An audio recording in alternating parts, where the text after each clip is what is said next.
There we go. There we go. Hey, everyone. We are on. Jay, are you Ian tonight? I'm Ian tonight. Okay. Wow. But I'm not Ian because I don't have Ian's mastery of all things electric. So He told you what buttons to push? Yes, he did. He just said blindly click this, click this. No, I mean I've used this before. I know what I'm doing here. So we have a guest here, Christian Hubicki. Christian, good to see you. Good to be here. Thanks for the invite. It's good to chat with you all. We met you at DragonCon last year. Had a lot of fun having you on the show a couple times, and your name comes up quite frequently, especially when we're talking about things like robotics and Survivor. Those are those are my two things. Those are your two things. Yeah, those are my two things. Also breathing.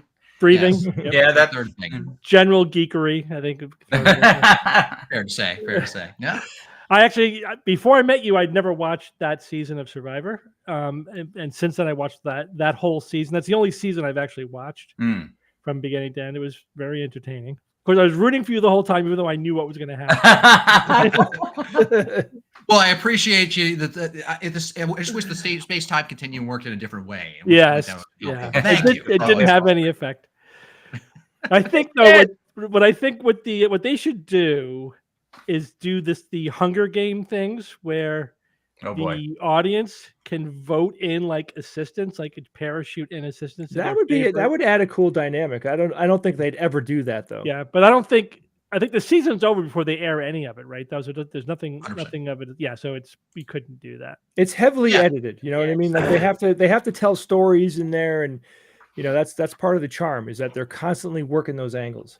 I mean, what you're describing, Steve, is Big Brother, the other major CBS reality show, which is live, and people actually watch the live feeds in real time, in addition to having an edited product that comes out multiple times a week. So they have, like, on Big Brother, like, editors that are, like, up through the night, like, just passionately trying to crank out an episode in time based upon events that happen, like, that day to be on the air. And they've had twists, things like where America will vote to do a thing. I'm not a Big Brother historian. I think I watched approximately 3 episodes of the show, so I'm not going to pretend to be an expert here. But there are all kinds of formats. But Survivor is definitely a little bit it's different. But I appreciate your retroactive support. Yeah. Did you feel I'm sure you watched the season. Did you feel that it accurately represented what happened, or what was like the big disconnect between reality and what we saw on TV? It was a shockingly good representation. I mean, and now I'm a little biased because of the way that, no spoilers to people who watch the season, but a lot of the season, basically, I am the center of a lot of the action. So you get the story from my perspective in a lot of ways, just because of the way that the plot plays out. So I thought it was actually quite accurate. They obviously distill things down to be shorter, of course, of course. But it was interesting to see the tricks that they do. Like, I remember at one point in the game, things I remember being horrendously complicated. Like, this person thought this thing, blah, blah, blah, blah, blah, blah, blah. Obviously, that gets all washed away down to the most simplest version of that narrative, which was this person wants that person out, that they vote for that person, right? That's it, right? Yeah, and so I think that the thing that the biggest disconnect, it's the fact that some people have to be edited to be a lot smaller parts of the show than they were on the island. Like there was a woman who was a doctor on the season, and she was a big part of our life out there in the game, and she a lot of us thought she was a great player, but I think she just I guess because of the story wasn't a big part, so she got very little bit of the episode. So it's the relative prominence of people on the island can be sort of distorted a bit. Yeah, I'm sorry, Bob. I'm talking over you. No, I was afraid nobody could hear me. That's fine. Bob, what mic are you using? Who was that? Laptop mic, dude. Oh, yeah, that's no good. What I've been using for every live stream we have ever done. Christian, you got what we watched your season a couple of months ago. Again, you had a winner's edit. You had a winner's edit on your season. It was such a good edit.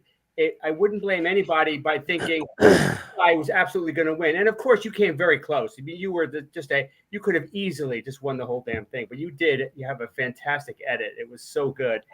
I have been meaning to ask you.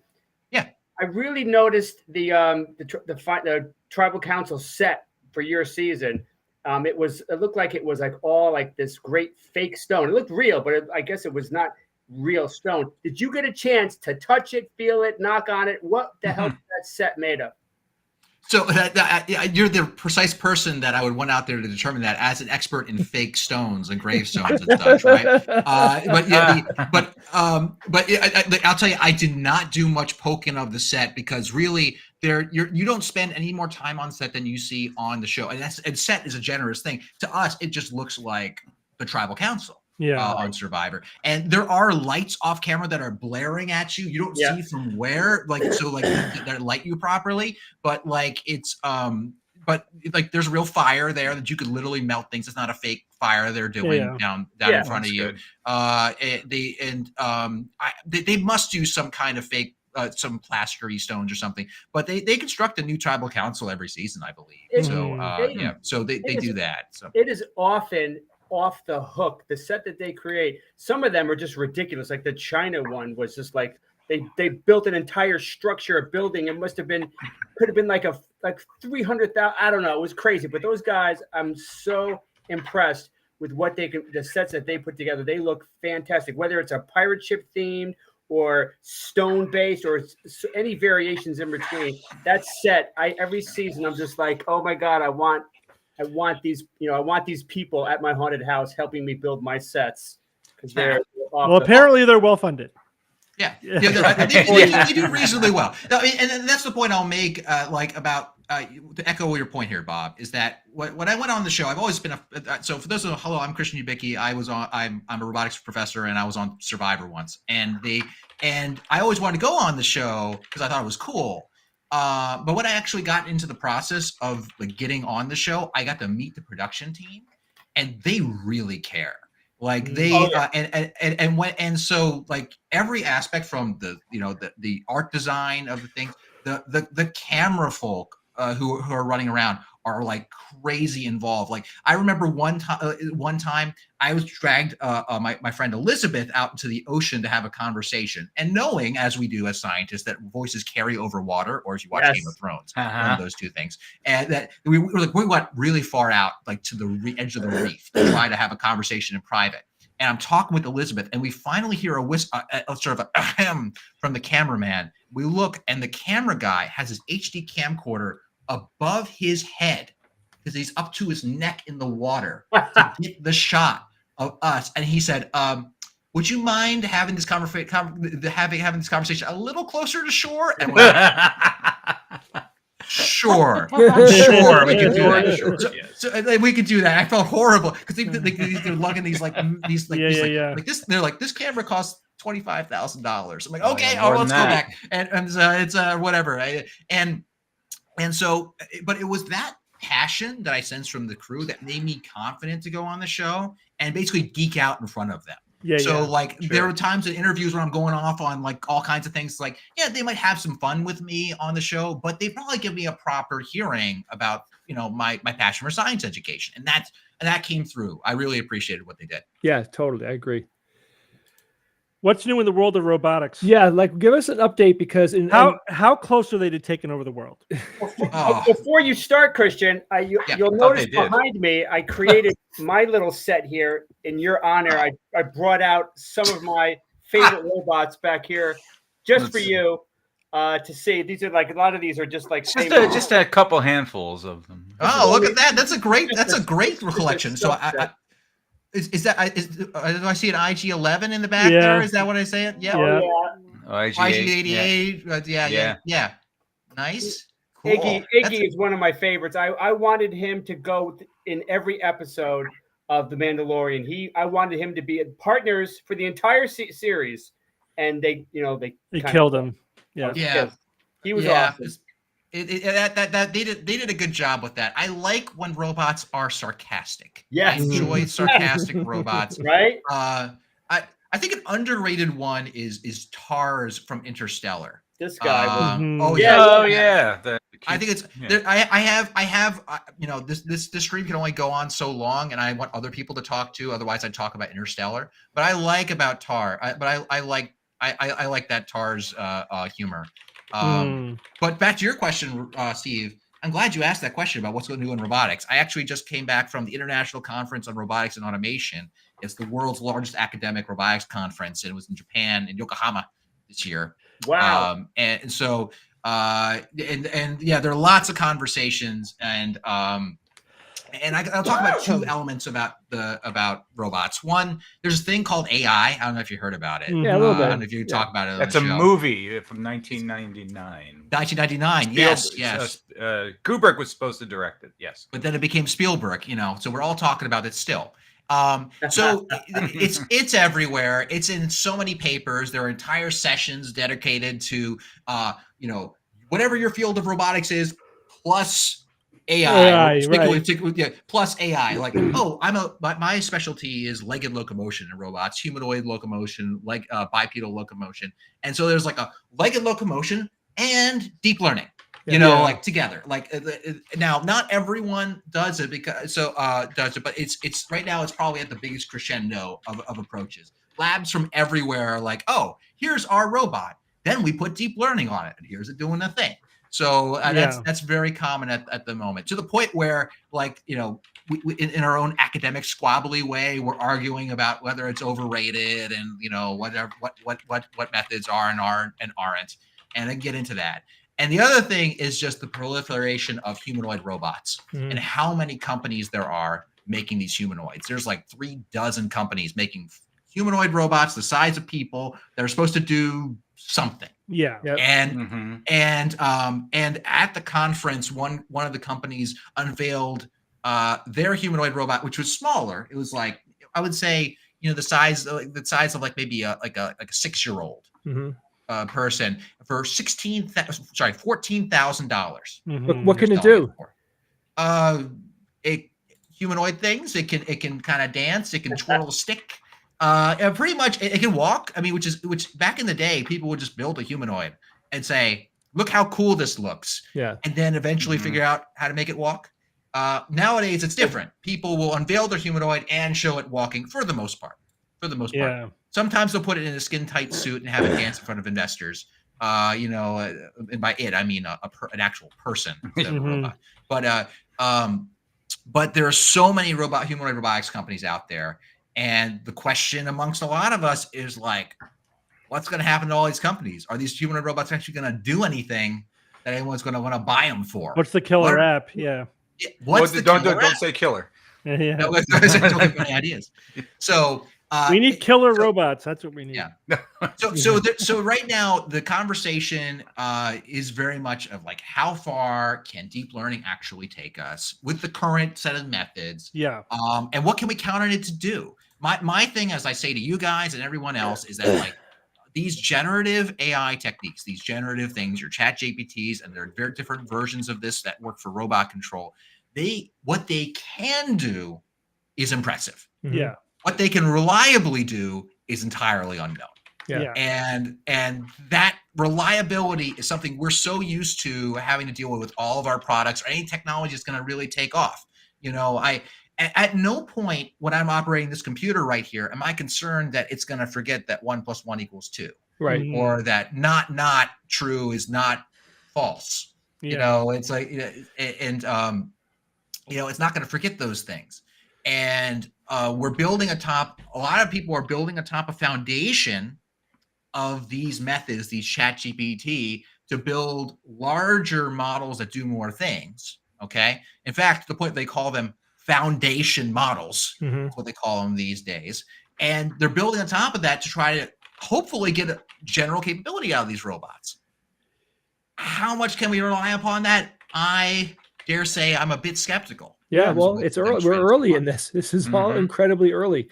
I mean, we still have, daydreaming problems or hallucination problems with ChatGPT. That's because they're releasing it and letting us use it and everything. It isn't really a finished product, which is fine. I mean, they're going to iterate it while we use it and using us as user data. So, Christian, there was a couple of things that came up in the news. So OpenAI's figure robot that we saw the demo for, I'm sure you saw that demo. Yeah. There was so much talk about that. So what is actually happening in that video? Like, is the robot analyzing the environment and interacting with the environment, or how much was that was staged? Look, the short answer is we can't really know exactly how much was staged, but I'm willing to actually give the benefit of the doubt on a number of things here. So you're talking about the demo where they asked it to, pick up the cup and put it out, to take it out of the thing. Like, what is this thing? Yeah. Pick it up, put it somewhere else. Yeah. So it's unsurprising to me that with current tools that they can do this unstaged. And what I mean is that they train a bunch of images to say, like, we have models that let you point a camera at a thing and say, oh, this thing, what is that? That's a mug, right? Yeah. And you could connect that to localization and say, hey, where is the mug in the environment? And if you know where that is, then you could take a hand and try to pick it up and put it in another place. And the robot control these days, a lot of groups are using something like a ChatGPT. Actually, it's more like the Mid-Journey image generators. It's more like that, what we call stable diffusion, where it will use that kind of AI model to figure out what joints should I drive all of the robot joints to make it do a thing, such as pick up the mug.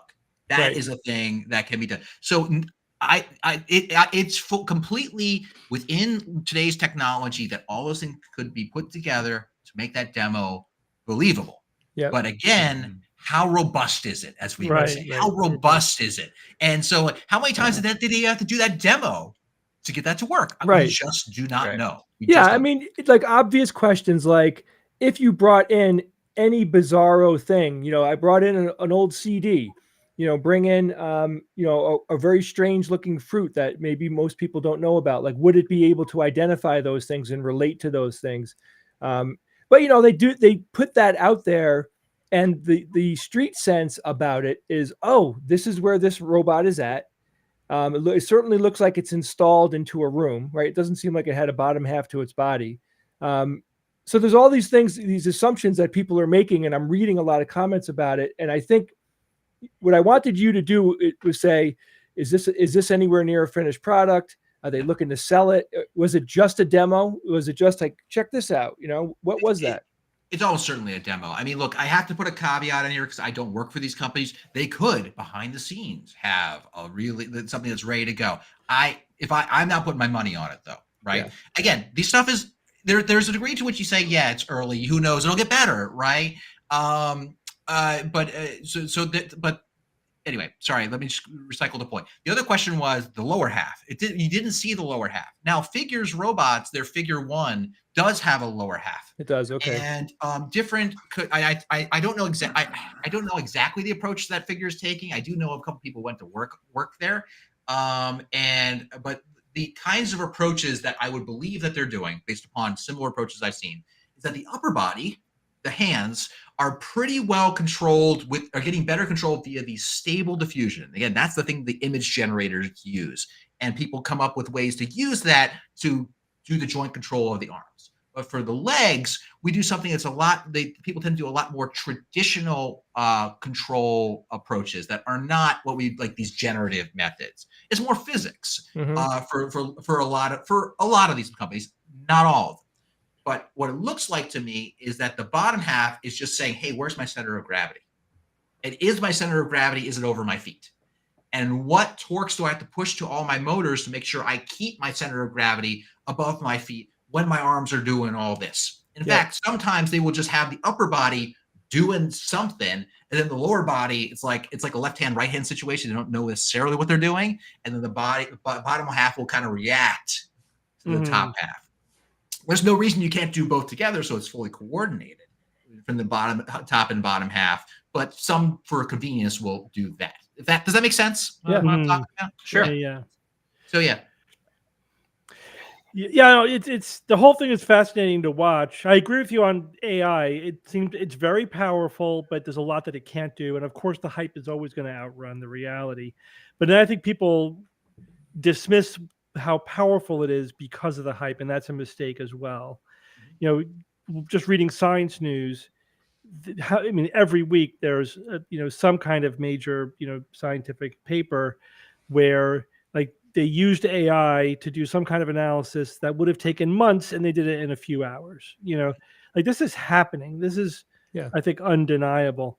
And so I'm not surprised to hear that. Yeah, that the roboticists are like, what could AI do for my robot thing? And why wouldn't it be, basically take bump things up a notch? But it's not sentient AI. It's not. No, it doesn't have to be. It hasn't worked out all the kinks yet. It's amazing how quickly things are happening. There's no way there's been enough time to work out all the kinks in these new AI technology. I don't think we know what all the kinks are. We're just learning what they are. We're basically beta testing, these applications, what it feels like. Yep. Perhaps robots in the future will be like this Hulk robot, where it looks like it's a regular robot, but little do you know, in the back, there's a little dude inside of him. Who the hell's this? I don't know who he is. Wait, is that part of that, or did you put that in there from something else? It's part of it. Is he riding it, or is he driving it? It's got to be controlling it. Yeah, it's like a master blaster. I would imagine. Yeah, I'd imagine he's controlling it. I'm surprised you have to ask that question, Jay. You're his brother. I'm just a guy who listened to him on a podcast. I knew that was part of that thing. Christian, you're assuming that Bob's his thingiverse that he's got in his house. I literally have never seen half of those robots before. Like he constantly is updating this stuff. Well, he said he only brought those out for this event. Yeah. Special for Christian. That's just regarding robots, there was another robot I wanted to talk to you about. Now, this was Elon Musk's, robot company that he started. I don't know, what was the name of that company, guys? Anybody remember with the Tesla? Is it the Tesla robot? Yeah, I think you're right. So what's up with that? I heard, there's a lot of hype going on with that, and Elon Musk is not the most trustworthy person when it comes to reality. So you're not the first person to ask for my comment on this, Jay, and I'm glad you're asking it because Forbes contacted me about after Elon Musk made some kind of earnings call thing when he was talking about basically saying, look, Tesla is not a car company; it's an AI and robotics company, and the humanoid robotics market is going to be bigger than the cars market. Mm-hmm. And he also claimed that he was going to have his Tesla bot. If you haven't seen it, it's one of the many humanoid robots. Yeah, it looks cool. It's a good one. Aesthetically, yeah.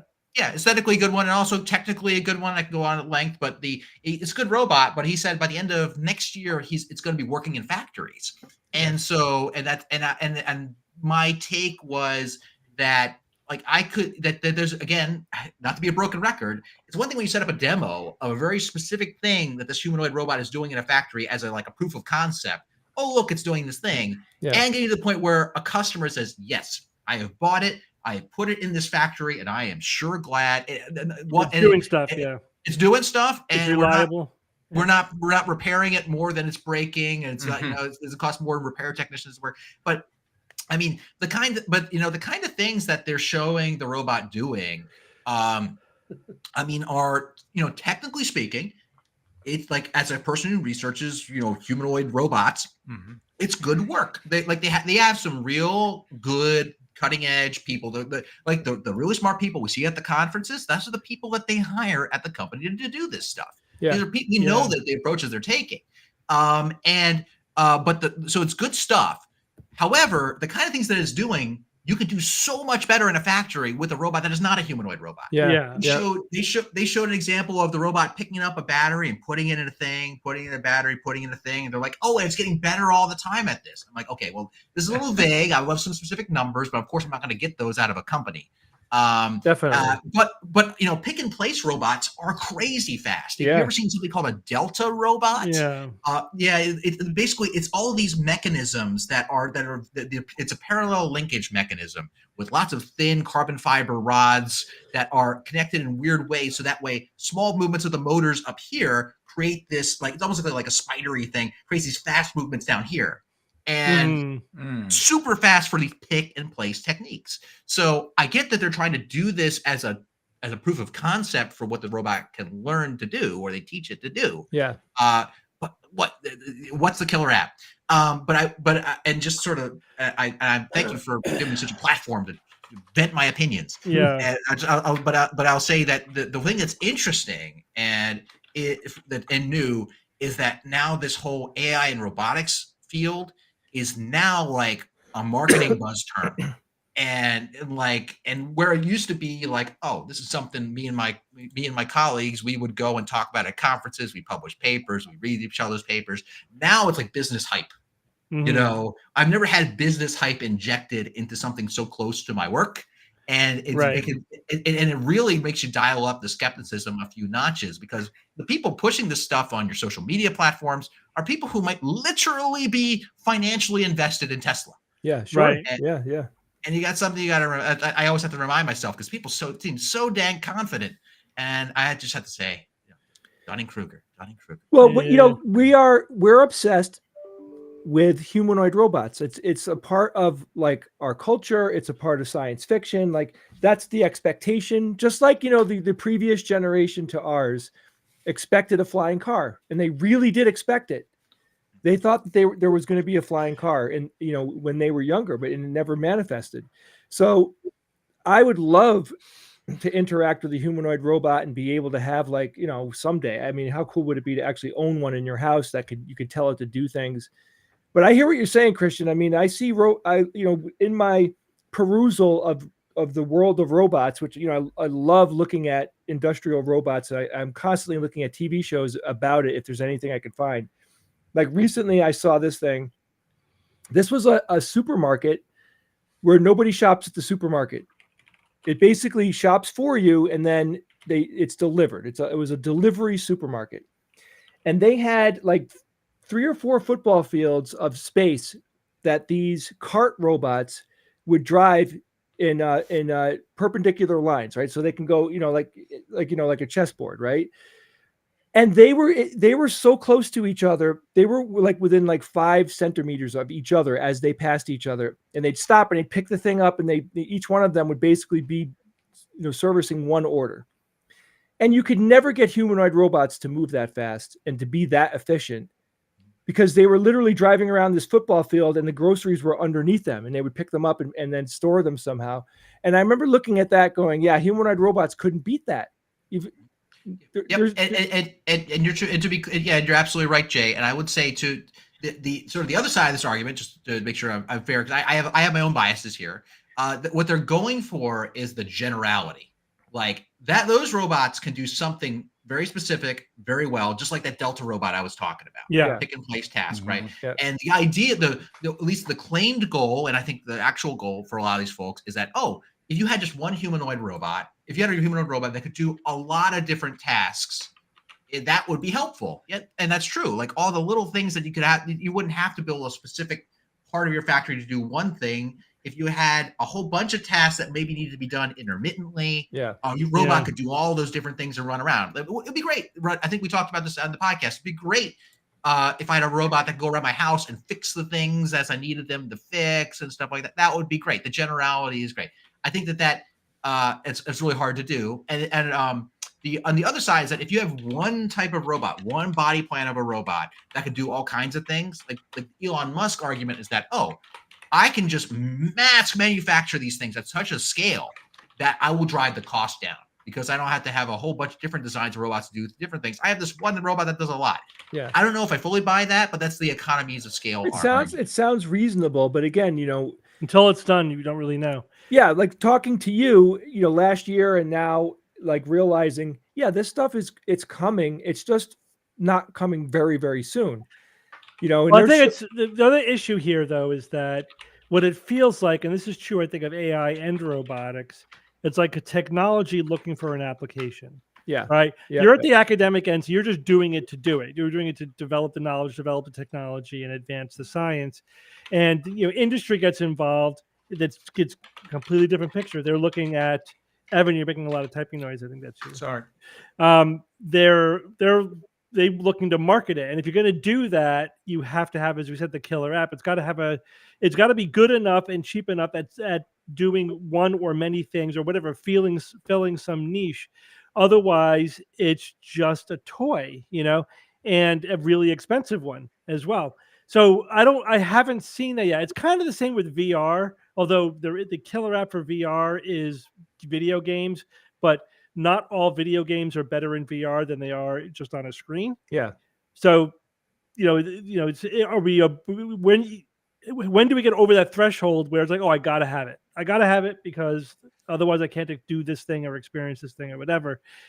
When compare that to say the iPhone, when the iPhone came out, it was a disruptive technology. Everyone had to have one. It was immediately a sensation because it had a bunch of killer apps. You know what I mean? It wasn't just one thing. It was the fact that you could download a million different apps was the killer app. Yeah, it's funny that we call it a phone because the phone part of it is what I use it the least for. Yeah.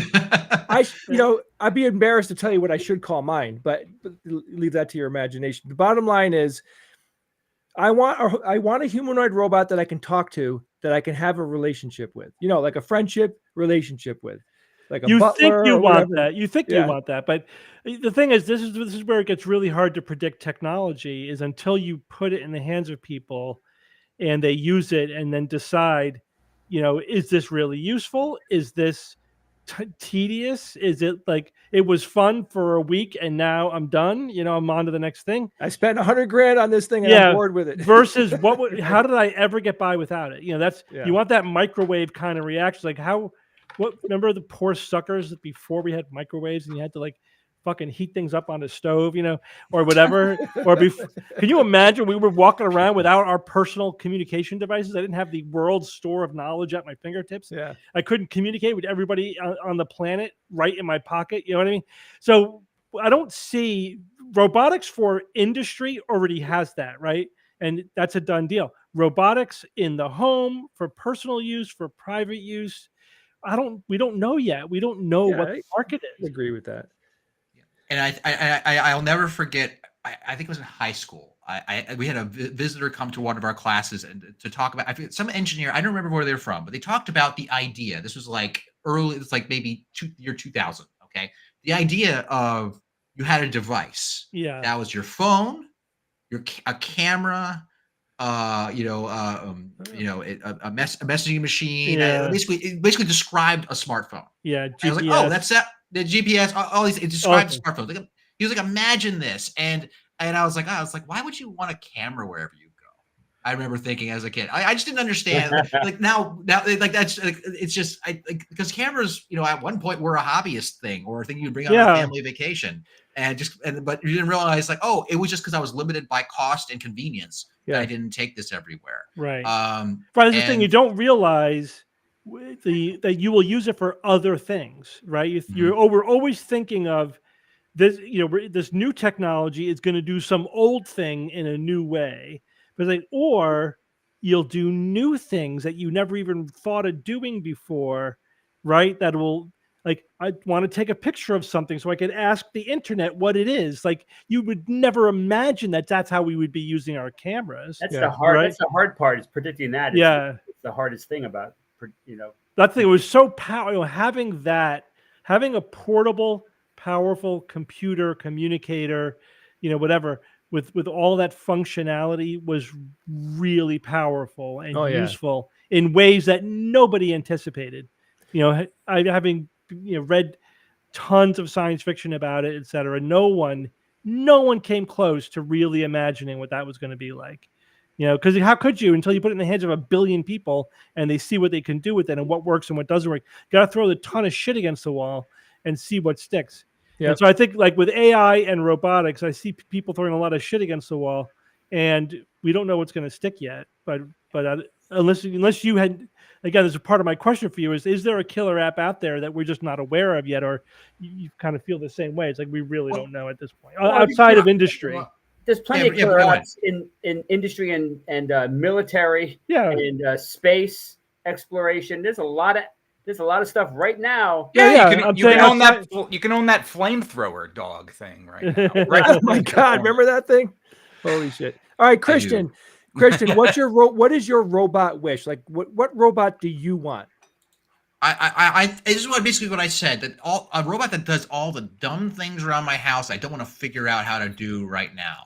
Like I have a painting that like we got a house here right at the beginning of the pandemic, and we have a nice tall foyer, and we got a painting that we want to hang. It's tall enough to kind of like cover part of this foyer, and I don't want to murder myself on a tall ladder to hang it. I wish a robot would do that for me. Or oh, the garbage disposal. There's something in the bottom of the garbage disposal. I don't want to fish it out. Can you go do that, robot? All of the dumb little things. And so I like, and that's what I would want a robot to do for me. Just everything that just makes my life more a more inconvenient experience, so I can focus on the things I like to do. Yeah. I think there's a wonderful quote. I wish I remember who said it. I think it made it appear in one of the major newspaper publications. It was by someone who's a AI researcher, and said, I want AI to do all of my dishes and dirty work for me, so that way I can spend time on my artwork. I didn't want AI to do all of my artwork so I could spend more time doing my dishes. Yeah, that's I mean, robotics in general, dull, dirty, dangerous jobs. For me, it's the dull jobs that I don't want to do. Yeah, and I think that's the killer robot, right? The one that frees us up, Yeah, absolutely. I mean, like the do all the things that we can do but don't want to do right now, or are too dangerous to do. Yeah. Like that would be great. That's the goal of a lot of our research, including my own. It's sort of like, let me turn this around on you guys, because you guys, you work in the skeptical activism community. Yeah. I wanted to turn this around to you guys because a couple of years ago, I was at the same conference. I was on a panel on AI, on robot safety. And I said something that I didn't wholeheartedly believe at the time. But like, one thing I said is that, like, I'm really worried about pseudoscience coming to robotics. That once things become big enough, and important enough, like our health, big deal, right? So people get scared about these things. Pseudosciences pop up about our health.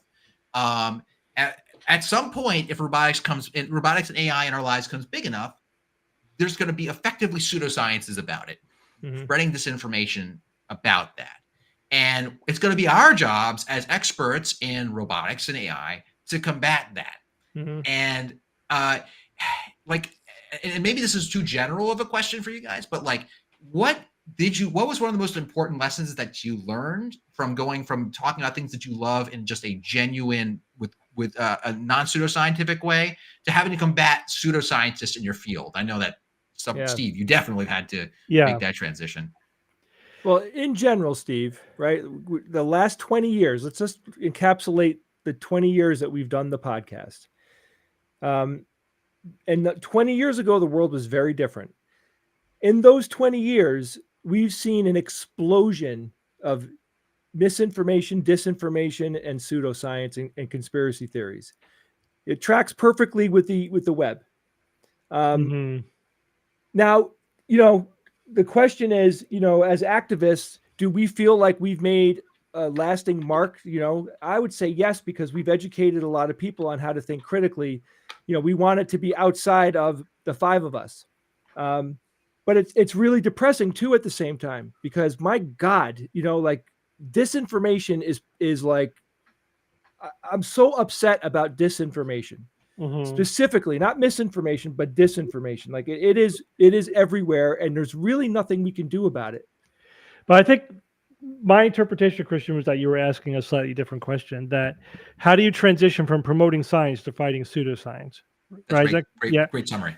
So we never really had to make that transition because we've always done both, and seriously. So I was a skeptic before I was a doctor. So they kind of all went hand in hand, but we have seen that transition happen in specific topics.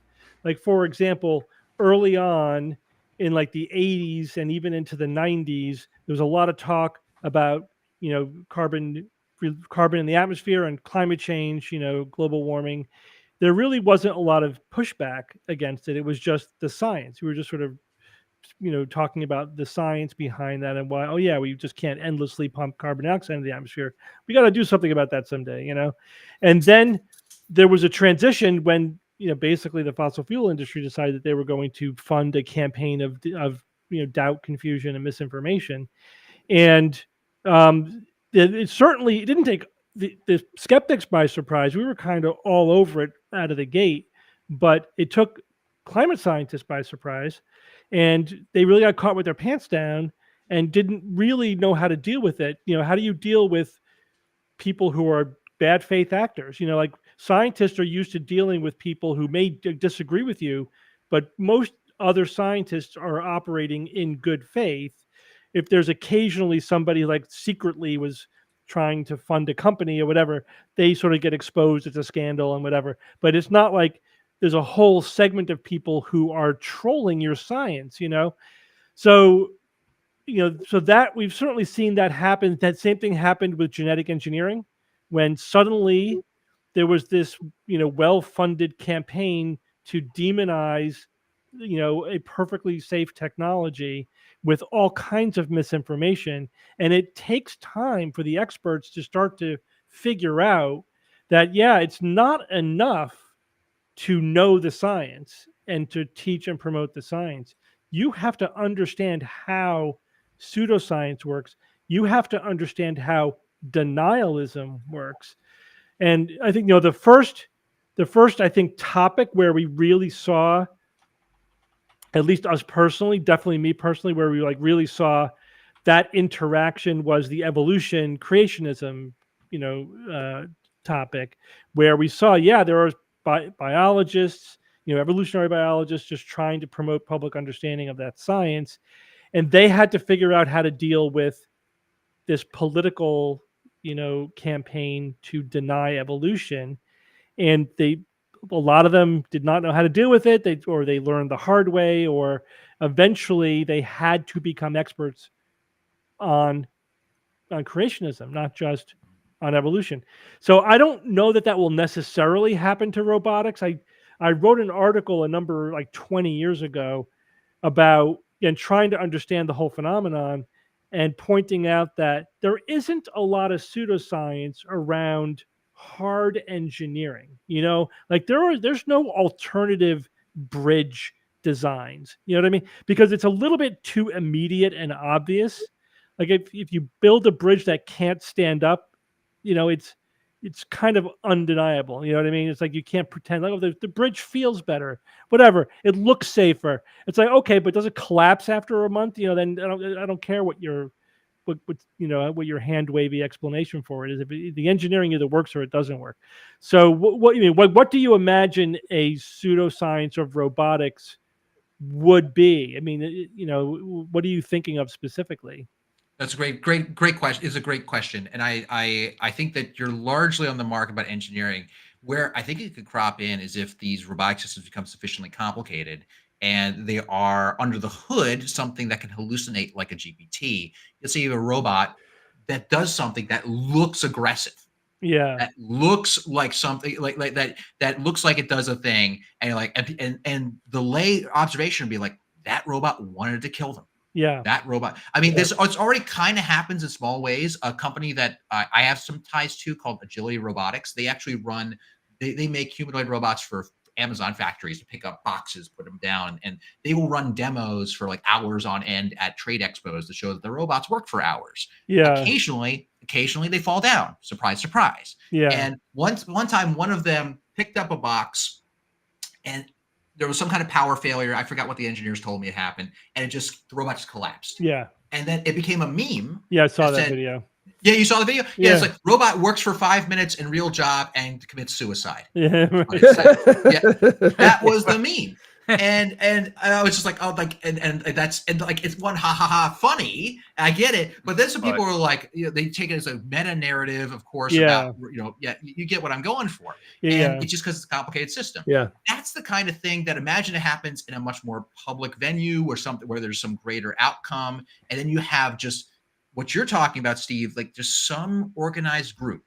Where there's needs to be a big one, but like it comes out and it has an agenda, because there are anti-AI people out there, and they turn it into a thing.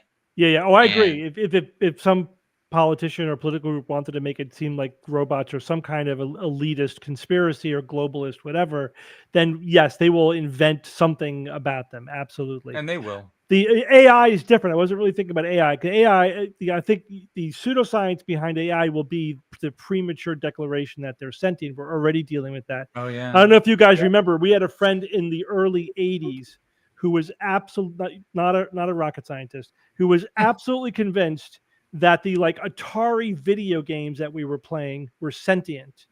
Like they know they're doing this deliberately. Like he was.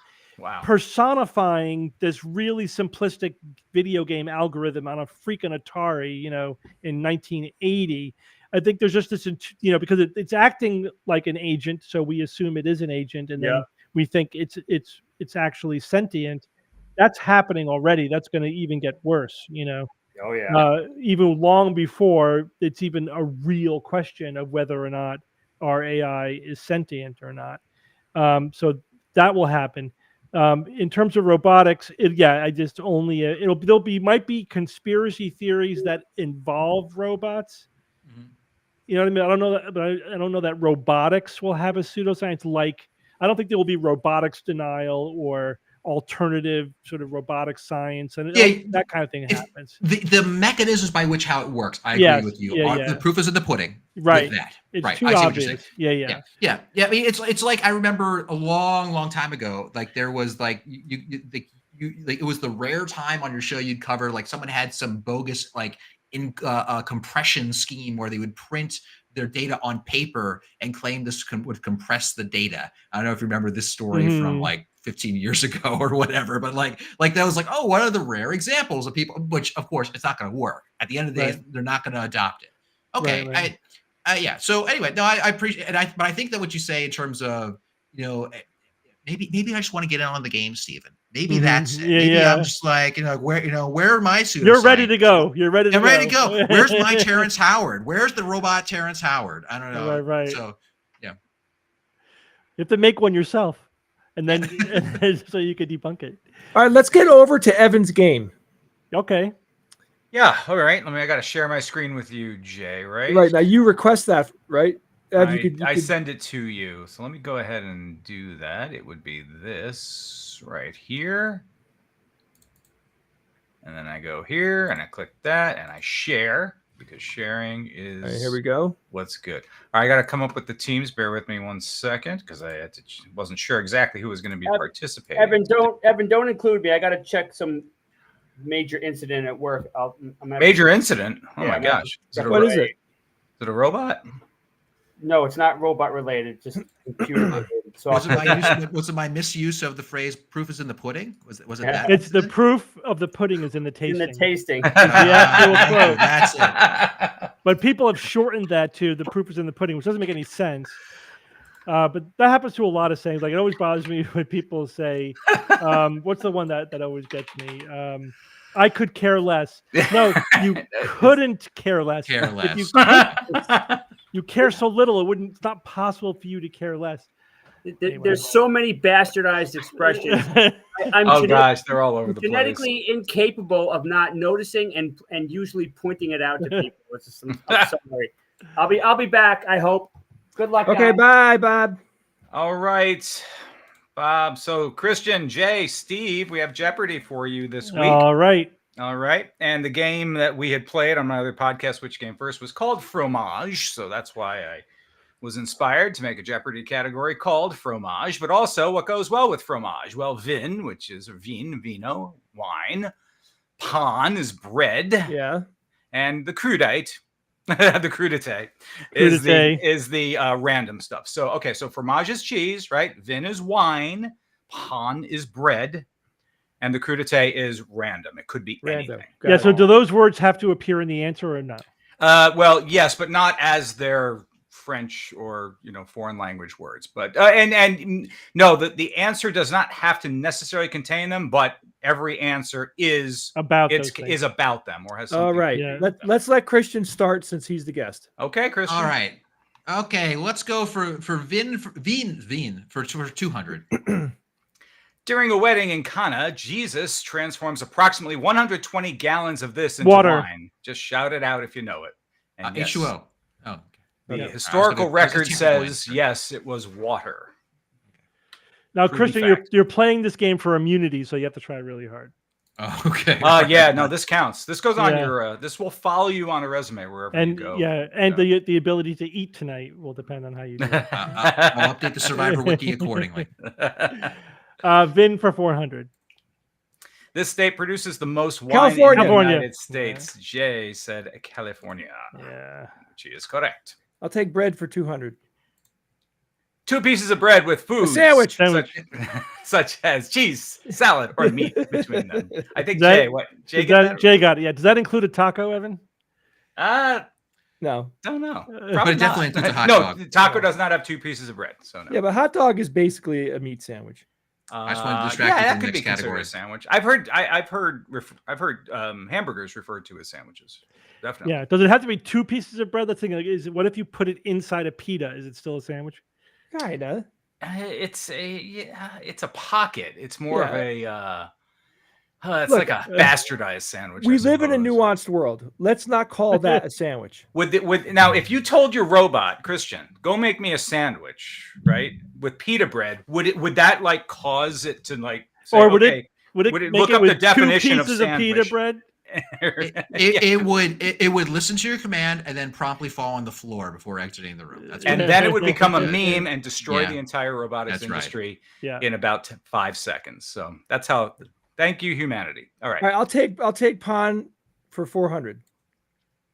Roman poet Juvenal had written the 2 things people anxiously desire: bread and circuses. Was that you? Am I supposed to wait to the end of the question? No, you don't have to. No, you don't have to. But I will read the whole answer / question. And yeah, you don't have to say, by the way, what is. There's no formality here.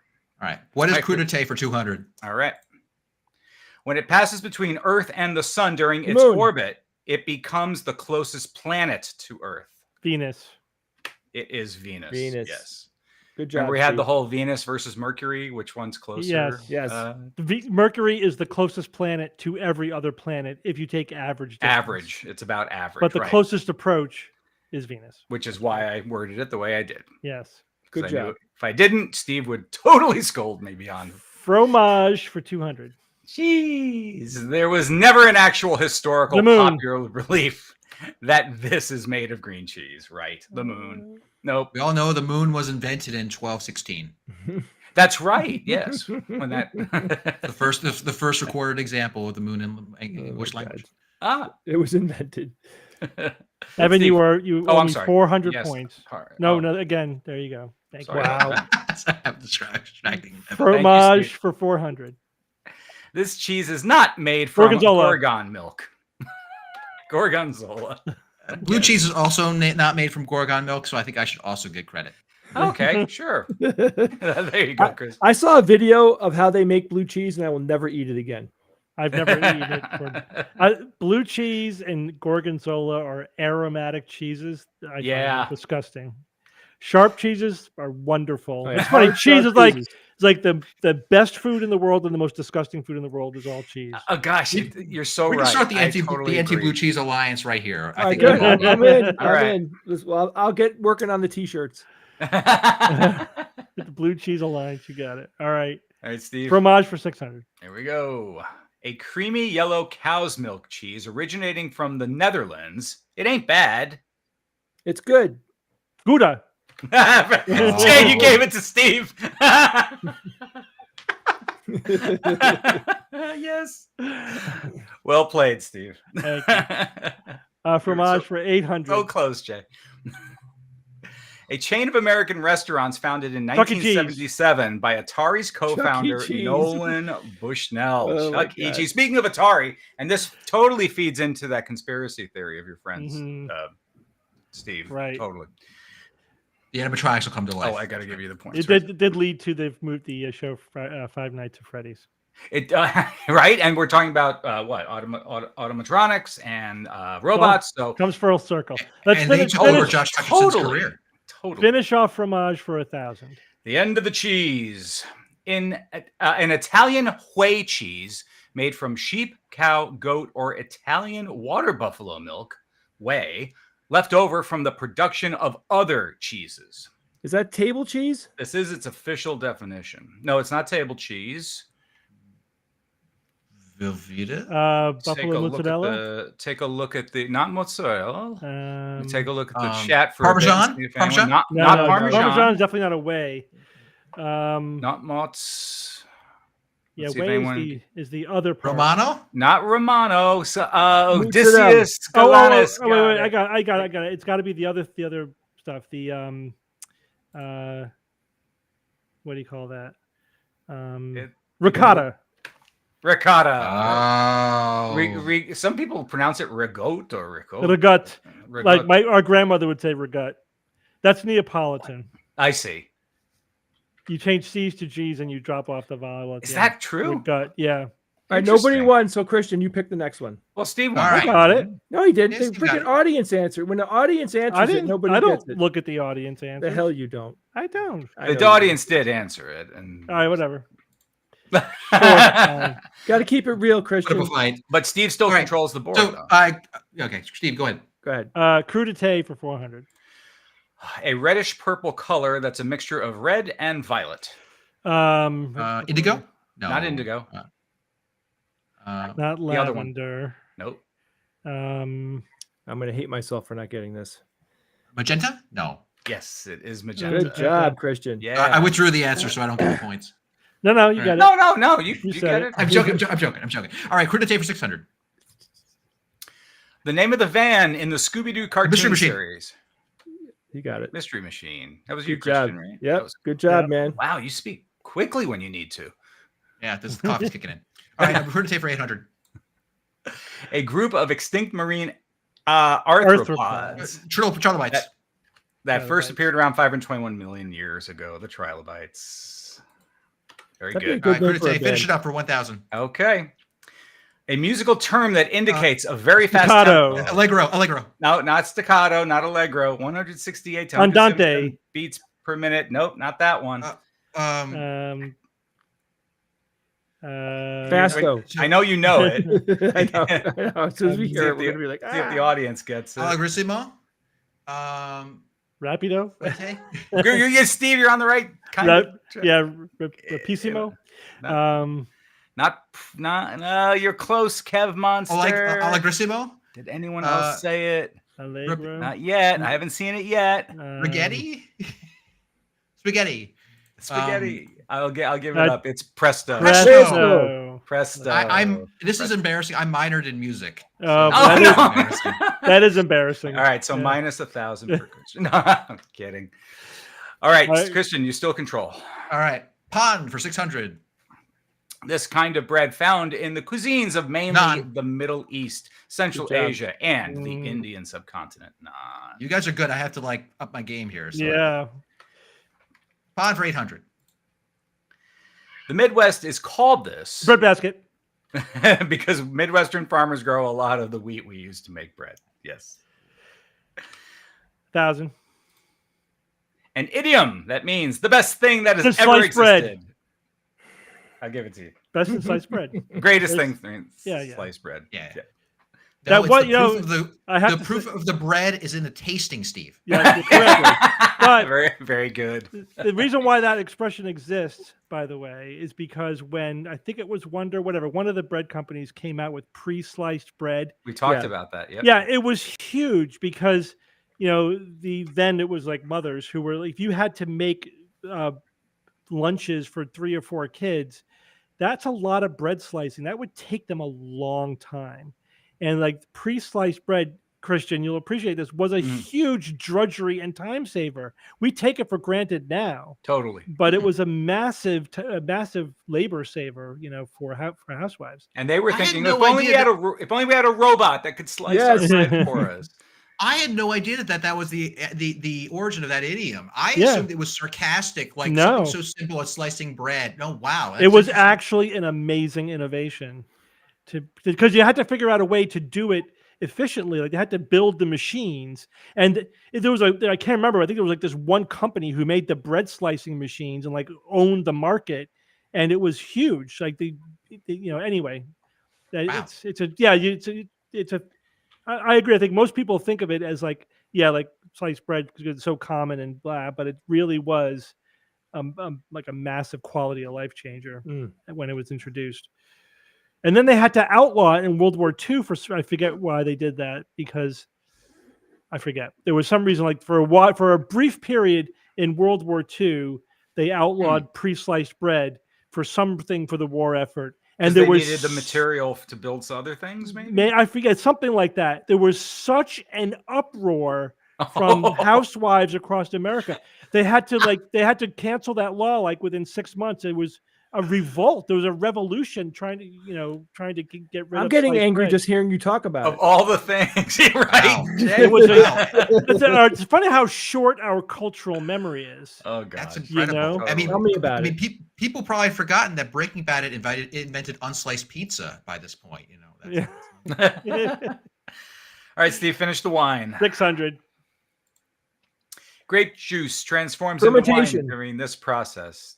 Did you say fermentation? Yeah, Jay? Jay said. All right, Jay. All right, Jay, catch up. This is your chance. I'll take 800, please. All right. Canadian rock band formed in 1969 and based in Halifax, Nova Scotia. The category is wine. No takers.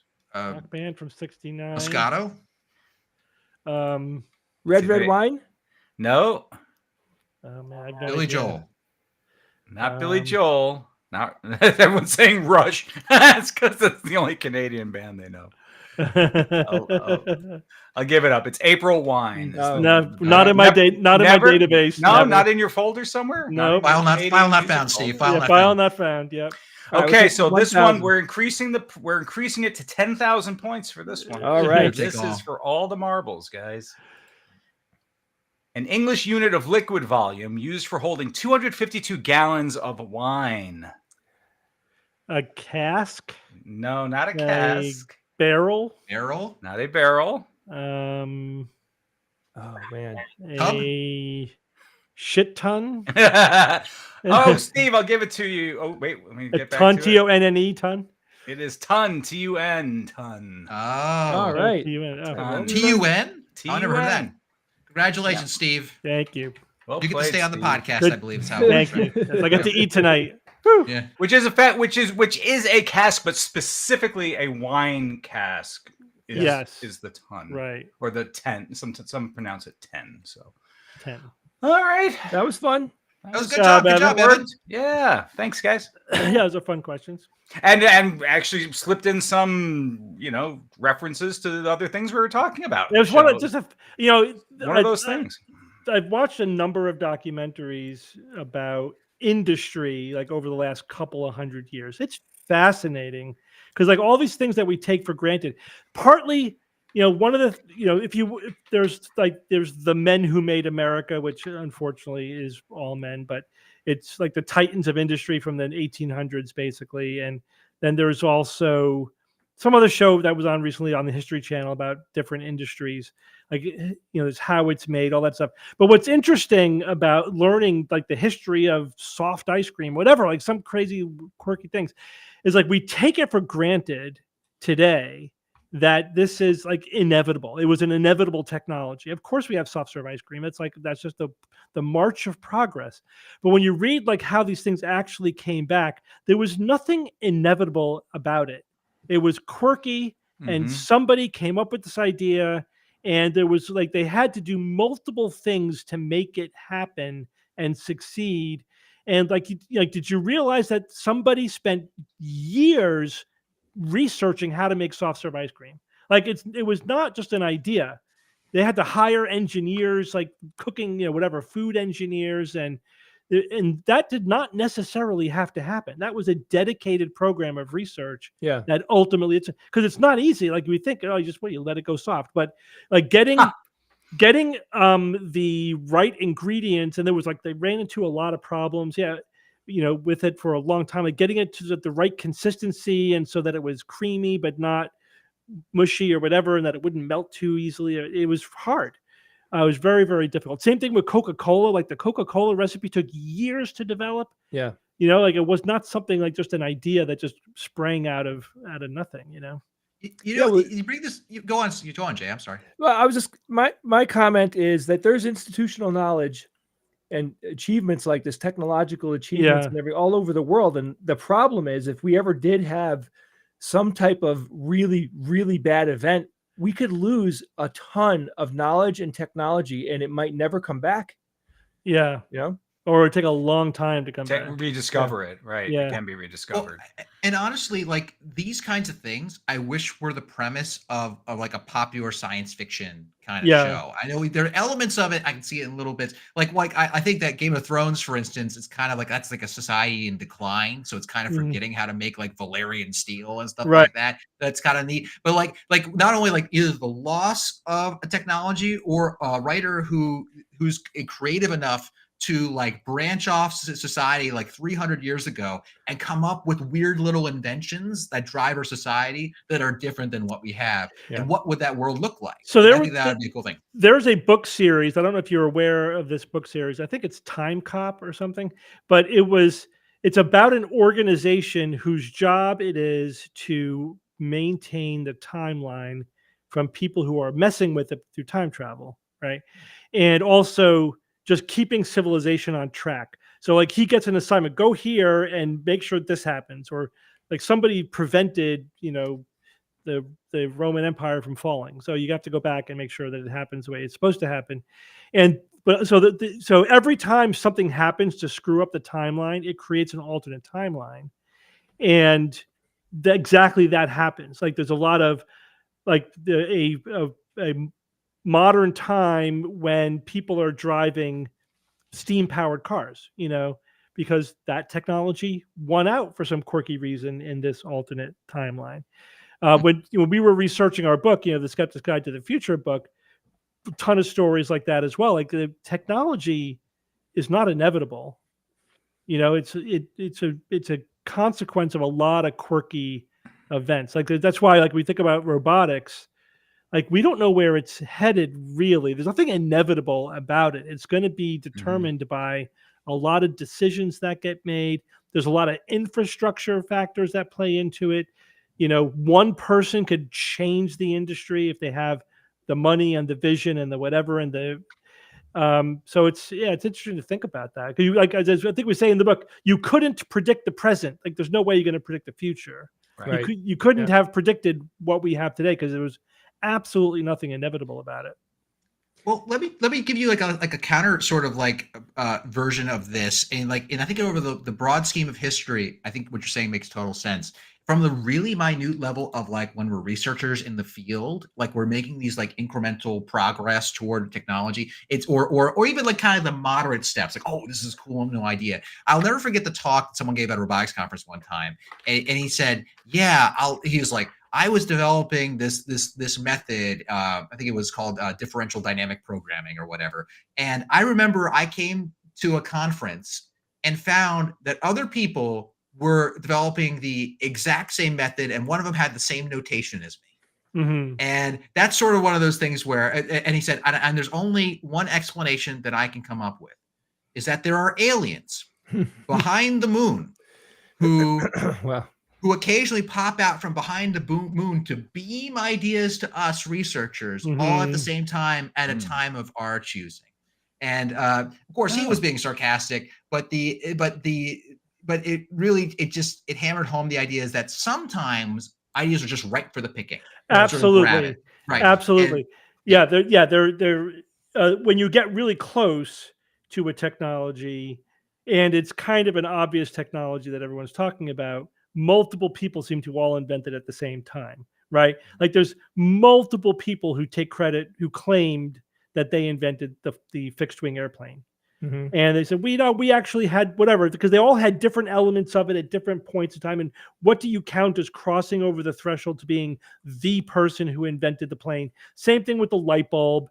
Like, it really wasn't Edison, but it kind of was. But whoever has the best marketing team. He crossed over one line of marketability, but he didn't really come up with a lot of the basic concepts that were involved in there, or the telephone and things like that, where it's like, it's like multiple technologies converging on this obvious application, and it does seem that it gets that. So there are some technologies I do think are inevitable once you are teed up for them. Once you're at that point, right? Yeah. Like once you're at that point, yeah. Although what's not inevitable is how that technology functions. Like we do use cars as an example. That's like a really great historical example. There really isn't anything about the technology itself why like internal combustion engines won out over electric vehicles 120 years ago. It really was just quirky decisions by individual people that affected the industry, and it had to do with infrastructure and other things, but it wasn't the technology itself. You know, same thing like VHS and Betamax. You know, oh, there we go. I mean, this is a classic nerd fight. You know, but about VHS and because you know, it's like, why did what VHS win out, and was it a conspiracy, or was it?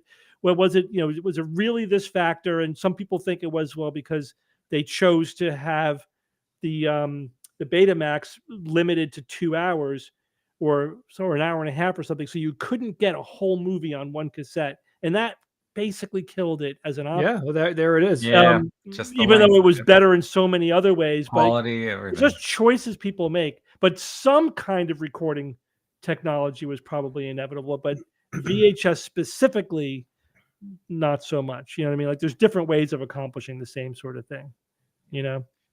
So yeah, two things I want to point out. So it's like almost how flat is that landscape of goodness is that technology? Yeah. Like, is this only a little bit better than this one? At which point, you know, all these extraneous factors can push one over the other. Even if it's a large enough difference, if you have a government who's pushing an initiative, I mean, why do we have highways, you know, around our country? You know, Eisenhower said, "Good idea." Saw the Germans do it, right? And right. Yeah. Why don't we have? So there's that. And the second point I want to say, it was the ripe for the picking is in the tasting. What I meant to say before. Gotcha. Yeah. So here's a fun thought experiment along this line. I've thought about this, and I don't really have a conclusion. Maybe it's might be interesting what you think, Christian. So the personal computer, right? How inevitable was that? Because up until the 70s, computers was a business machine, right? IBM, International Business Machines. The computers were used for work by businesses. But then, you know, those guys, you know, Jobs and the other guys. What's the other guy's name that he worked with? He was on The Big Bang Theory. Forget it. Anyway, they basically came up with the idea of a personal computer, like that you would own in your home to do stuff in the home. Was that inevitable, or could we be living in a 2024 if, you know, whatever things went differently, where computers really were developed? Steve Wozniak, thank you. Where things were really, computers really only ever got developed from the enterprise business end of things, and never really made the transition to a personal computer. I don't know. Is that a possible version of the present, or was it inevitable, or was it really just these guys who had this inspiration that, or would it have been delayed by 20 years? I mean, it could have been. It easily could have been delayed a long time. Yeah. I mean, they were doing something that was happening.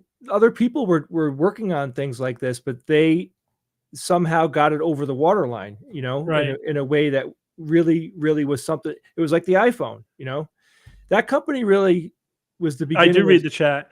There were computer kits, but they were nerd kits. They weren't mass marketed personal computers. I mean, like I have an Arduino in my house, in my office right here, right? Yeah. And that does not mean lots of hobbyists use it, but it's not like every dad and mom in the country has to have an Arduino in their house to make a light flicker on. Like, that's a kit. Yeah, right. Like, but yeah, so the threshold of marketability, I think, is something really interesting that I could Dunning-Kruger about all day. I think that whatever gets us to the internet, whatever technology got us to the internet, I think that if there's a converging point for modern information age technologies, it's the internet. I agree. That one, I agree that was probably something like it was inevitable, and that's something I've been reading about in science fiction for decades before it happened. So that to me, that's one measure of, is this technology inevitable? Is like, did every science fiction writer anticipate it's coming, because it was so obvious, you know, that things were headed in that direction. Whereas like the smartphone, not so much, you know, like just things didn't necessarily have to go that way. Or again, we could talk about a lot of technology like this. The Segway, on paper, it was awesome technology, but it never found its niche, you know, its killer app that everyone had to own one. Remember the guy that created it, and you know, Given. he said that it was going to change the way, you know, cities function. you know, his vision was like, oh yeah, this is going to completely change how everything works. Yeah, Dean Kamen. You're talking about Dean Kamen, right? Sorry, yeah. I'm sorry to interrupt, Jay. No worries. I remember vividly when that came out because at that point I was on my high school robotics team, and Dean Kamen, the guy who invented the Segway, he's also the founder of this robotics organization called FIRST. It's like a science outreach organization where they have robotics competitions. So, and I remember, so whenever you went to a competition and he showed up, he'd be on the Segway he just invented. And I remember, and before that, he had a wheelchair that would go upstairs. Yeah, we saw that. And things like that. And he would always drive that around. I remember I went to the competition with my family, and one of my family members said, "When did he lose the ability to walk again? Because he never appeared in public walking. He would only ever be on the Segway. People assumed he couldn't walk." But he tried to market that as exactly as you said, Jay, like gonna revolutionize transportation in cities as we know it. But like, I don't know. I mean, so you never know. I think that's one of the best lessons is the humility of being able to predict the future. Yeah, that I think we all can learn. Yeah, Google Glass. Yeah, is another one. It was exciting when it came out, but I mean, it's funny how it just kind of was like really cool, and then it kind of just went down quick.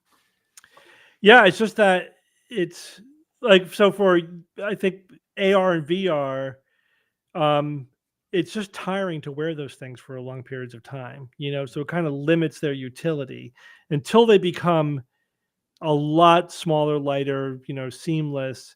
That's going to limit, I think, a lot of the like everyday functionality. That's what Apple's trying to do with their new hybrid, you know, we'll AR, see. VR. We'll see. And again, you got to keep trying stuff like that. Maybe going from VR to AR, whatever. There's also the cultural aspect of it. Like, you guys remember the whole glass hole thing. Although, if you remember, being on a cell phone, either in your car or in your hand, people thought you were an asshole when that first happened. But then we quickly got over that. And once it became useful, what are you going to do? Call yourself that? I mean, right. And then remember, I remember like the first time I saw somebody walking down the street talking to themselves, and I'm like, okay, that's a schizophrenic, right? Yeah. But he had like buds in his ears, and he was talking on his phone with earbuds, and I'm like, wow, that's really socially awkward. Yeah. You know, that, wonder how that's going to play out. And for a while, like the whole, like, are you talking to me or are you talking to somebody else? And, you know, like this was featured in sitcoms, like, you know, this ambiguity over, but we adapted. I think we just socially adapted, and we now don't, it's nothing now. It's just the background. People sometimes talk to their technology and you're not, you know, whatever. But just really, really hard to predict. I've done more talking to computers in the last 6 weeks because of you know, when I found out that you can talk to ChatGPT, and they enabled the voice talking. You know, you can talk to it, it'll talk back to you. Wow. I mean, I'm on it all the time. I'm constantly learning, using it by talking to it. I love talking to the computer. All right, Christian, what's the next inevitable technology? Oh yeah, that's good. That's good information there. Yeah. Oh my goodness, I feel the pressure because if I knew the answer to that, I'm investing all my money in what you say right now. Yes. Go. Oh my goodness. I mean, honestly, I try to exercise my own biases. I try to like mitigate my own biases by trying to choose a field that I'm not like intimately familiar with. Yeah. Because like I'm really close to things. I always think that if there's some cool material that comes out, I think material science tends to drive a lot more technology than people generally recognize. I mean, the computers, robot people, it's sexy work. We get all of the credit on all this stuff, but often it's the, you know, it's the nitty gritty work of material scientists who push these things forward. I'm not going to make some big claim about my goodness, what was it? LK99, those superconductors. I'm not going to make any big claims about that or anything. That was its own fun thing. Yeah, tank. But like I think that Bob's sadly gone for me to say things about carbon nanotubes. But like, but if we find something that really pushes forward the materials, so things are much lighter or much stronger, that opens up a lot of possibilities. I mean, maybe we'll take it back to my field. Like it's so, and I guess it's not an application. That's an enabling technology. Yeah. Right. And but inevitability. I think that I'm curious about you guys' long view of history from writing your book and doing the research. But I think that materials are so fundamental. There's so much strong pressure to get materials lighter and stronger that it just like it's almost like to analogize it to evolution. Anything associated with sexual pressures is probably a very strong pressure. Yeah. I imagine anything associated with materials is a very strong pressure. Not I that every agree. material is inevitable, but that's it. Yeah, I agree. And we have a whole chapter on that in the book because for that reason, and we talk about it a lot. And whenever it comes up on the show, we almost joke about it. It's like, the thing about material science is that it changes the game for all other technology. It's like engineers are trying to do the best we can with the existing material, and it has limits. There's the laws of physics, and then we come up with a better material, and suddenly it's a different game. Now it's like you've leveled up, and now you have this. You've unlocked all these possibilities that you didn't have before. Absolutely. So, and that I agree. Also, and we've said this on the show that's a background technology that people aren't really aware of as much, but it has a massive impact on. Yeah, and to take it up to the. I'm sorry, I keep jumping in. I apologize. No, that's the way it works, Christian. Go ahead.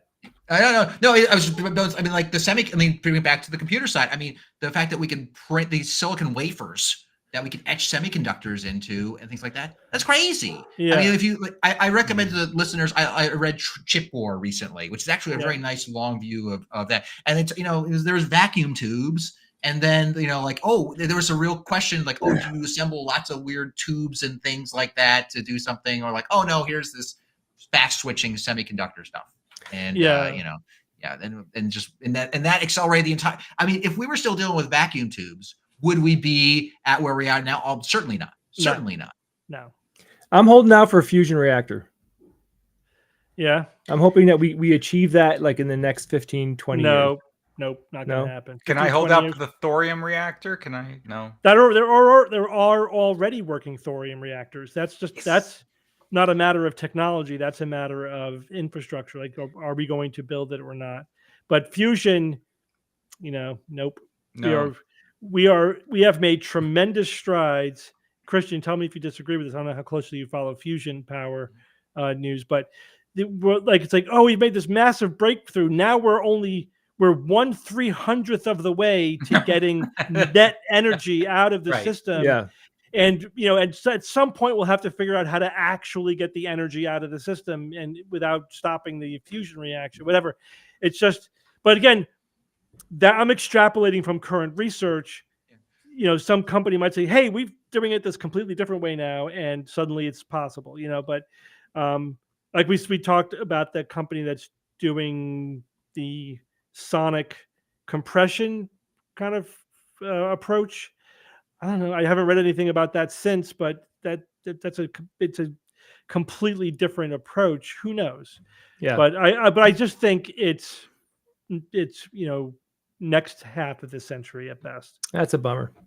Yeah, I mean, and just to answer your question, Steve, I agree, mostly because I have the fortune of working with some smart colleagues who work in this field. Yeah. And I would ask them these questions like, I would see the big headlines. I forget, it was maybe 2 years ago when there was one of the reaction things. I was like, what do you think about this? Because I, like you, Jay, and Evan, I want those. I'm ready for it, I want that sweet, cheap energy. And and his reaction was, oh my God.